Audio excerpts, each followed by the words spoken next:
커피 내리는 목사와 함께하는 말씀 묵상 티타임 바이블.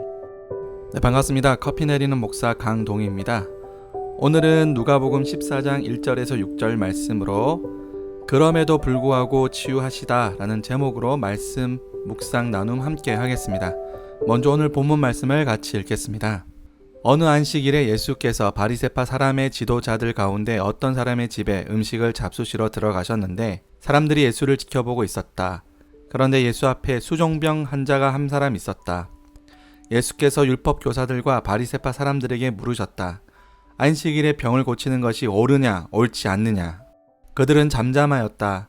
예수께서 그 병자를 손으로 잡아서 고쳐주시고 돌려보내신 다음에 그들에게 말씀하셨다. 너희 가운데서 누가 아들이나 소가 우물에 빠지면 안식일이라도 당장 끌어내지 않겠느냐. 그들은 이 말씀에 대답할 수 없었다. 첫째, 함정. 예수님께서는 바리새인 지도자로부터 안식일 저녁 식사 초대를 받으셨습니다. 하지만 이 초대는 순수하지 않았습니다. 왜냐하면 그들은 예수님을 철저히 감시하고 있었기 때문입니다. 이미 그들은 헤롯 왕의 입김을 빌어 예수님께서 죽을 수도 있다는 경고를 했습니다. 하지만 주님은 하나님 나라를 전하는 일에 멈출 의사가 없음을 분명히 밝히셨습니다. 그러므로 저녁 식사 자리는 예수님께서 안식일 규정을 어기는 현장을 잡기 위한 함정이라 볼 수 있습니다.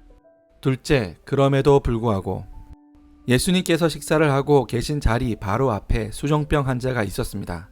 우연일까요? 아닙니다.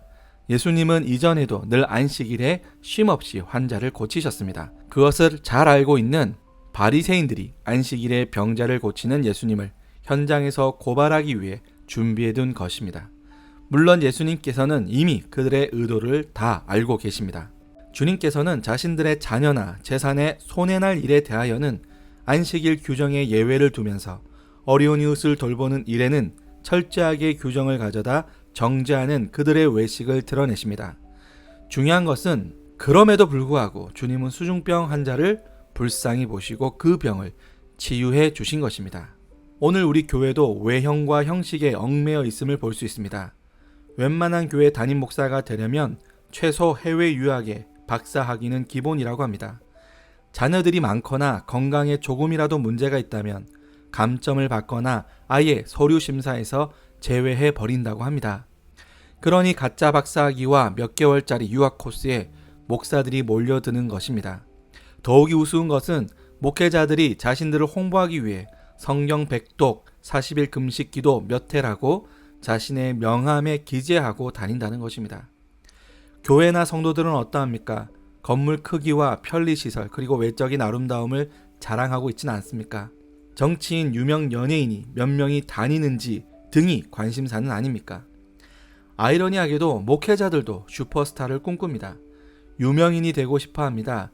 그래야 큰 교회 담임 목사도 되고 이리저리 불려다니며 많은 강사비를 챙길 수 있기 때문입니다. 단순히 몇몇 목회자들만의 이야기가 아니라 저를 포함한 우리 모두의 감춰진 욕망과 목적이기도 합니다. 예수님께서 말씀하십니다. 안식일에 병을 고치는 것이 옳으냐 옳지 않느냐. 이 질문에 가로넣기를 넣어 보겠습니다. 가로에 가로를 가로하는 것이 옳으냐 옳지 않느냐. 우리가 해야 할 일과 어쩌면 피해야 할 것들이 무엇인지 분별해야 합니다. 교회나 지역사회 그리고 어려운 이웃들을 향한 우리의 섬김이 전통이라는 장벽으로 가로막혀서는 안 될 것입니다. 또한 그럴듯하게 보이는 목회 성공이라는 거짓된 함정에 빠져 하나님의 나라를 왜곡하는 거짓 교사가 되어서도 안 될 것입니다. 교회는 오직 예수님의 사랑을 자신과 이웃의 삶에 비치는 등불이기 때문입니다. 그러기에 그럼에도 불구하고 우리는 다시 본질을 붙잡고 복음으로 이 세대를 치유해 나가야 할 것입니다. 다시 본문으로 돌아가 깊이 묵상해 보시기 바랍니다. 구독과 좋아요, 알람 설정까지 감사합니다.